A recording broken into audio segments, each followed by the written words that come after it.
Salutations motards à toutes et à tous.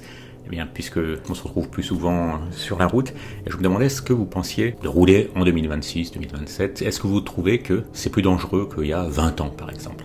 La chose, je trouve, qui biaise pas mal notre perception du danger à moto, c'est que quand on regarde sur Internet des vidéos consacrées à la moto, celles qui font le plus de vues, c'est souvent celles qui montrent des accidents qui ont failli se produire ou des accidents qui sont produits. C'est une vision du monde de la moto qui est assez particulière parce que les algos sont faits comme ça, on sait que attirera le plus de clics, finalement c'est les choses qui se passent mal. Ce genre de vidéos, j'en ai regardé quelques-unes il y a quelques mois, et bon j'ai arrêté parce que je me rendais compte finalement, c'est un peu le même biais qu'il y a... je sais pas si vous étiez baigneur et que vous regardiez des vidéos sur des attaques de requins, vous auriez l'impression que faudrait surtout pas aller nager parce que sinon, dès que vous auriez un pied dans l'eau, 15 requins blancs attendraient leur tour simplement et voudraient vous dévorer. Je trouve que c'est un peu le même genre de choses qui se passent dans le monde de la moto. On voit que des choses extrêmement négatives parce qu'en finalement, c'est elles qui font du clic.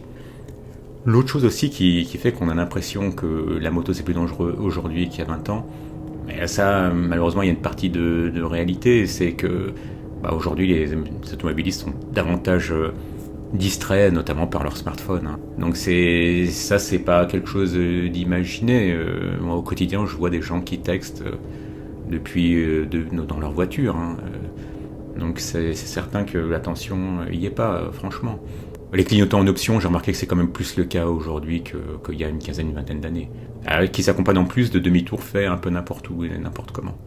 Donc ça, j'ai remarqué que c'est un peu plus le cas, en tout cas près de chez moi. Dites-moi si vous avez constaté la chose aussi, moins de clignotants, plus de demi-tours, fait vraiment n'importe où.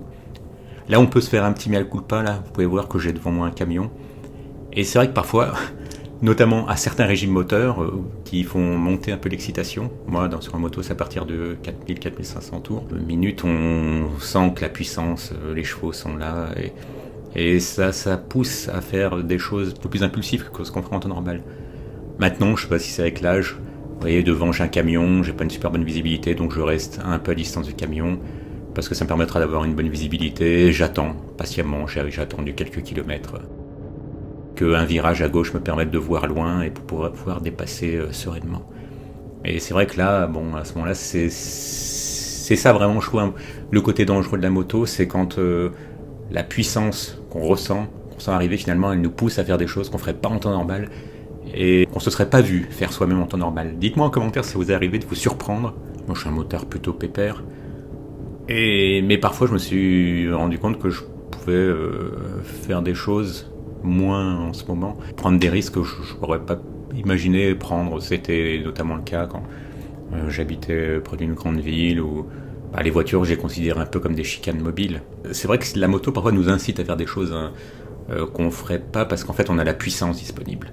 Là, il est possible, j'ai enfin une bonne visibilité, je peux déboîter, je peux dépasser.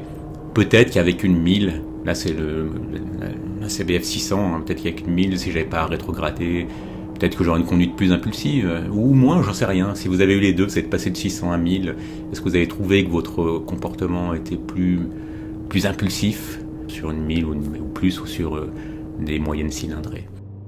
Par rapport à il y a 20 ans, 30 ans, il y a quand même des progrès qu'il y a eu dans le monde de la moto. Il y a quand même davantage de rails de sécurité qui sont doublés. Moi, je le vois même sur des petites routes départementales que je prends. Ici, donc en Ille-et-Vilaine, j'en vois dans les endroits où j'aurais pas soupçonné des rails de sécurité doublés. Donc ça, c'est déjà un bon point que je constate de plus en plus. Sinon, en sécurité vraiment personnelle du motard, les gilets airbags sont devenus quand même beaucoup plus abordables qu'il y a une vingtaine d'années, donc c'est quelque chose qu'on peut s'offrir. Alors évidemment, ça protège pas de tout, si on roule vraiment comme un fou et qu'on embrasse un platane, le gilet airbag il sauvera pas. Mais en cas de glissade, et qui peut arriver parce que une plaque de gasoil ou des feuilles mortes mouillées ou des choses comme ça et que vous n'avez pas vu et que vous vous retrouvez à glisser, il est sans doute préférable d'avoir un gilet airbag. Ou c'est arrivé au collègue d'un ami récemment, lui c'est la traversée d'un chevreuil, c'est son airbag qui l'a protégé, du moment que ça donne pas une impression d'invincibilité parce qu'on a un gilet airbag. Dans certains cas c'est comme d'avoir simplement une bulle de chewing-gum devant soi, face à un poids lourd qui arrive en face. Le gilet airbag il changera pas grand chose, mais c'est quand même un plus dans certaines situations.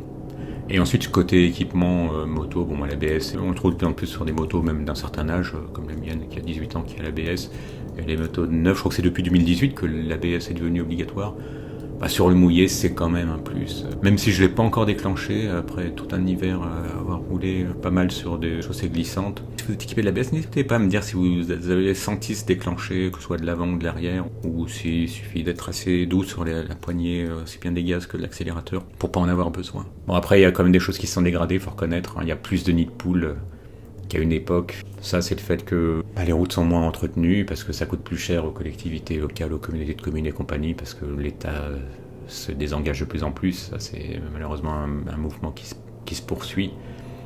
Donc, ça, de nouveau, en sécurité défensive, si on peut dire, en attitude, on peut contrer la chose en étant très attentif et en scannant sans arrêt les routes devant soi, mais bon, c'est pas toujours facile quand ça arrive dans un virage ou en sortie de virage.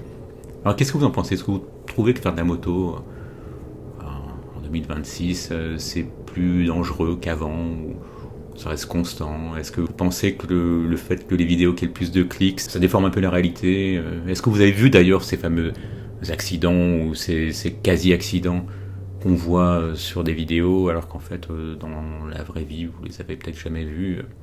Eh bien, chacun de le savoir, n'hésitez pas à le dire en commentaire, un petit like si vous avez aimé, abonnez-vous si c'est déjà fait, et à bientôt.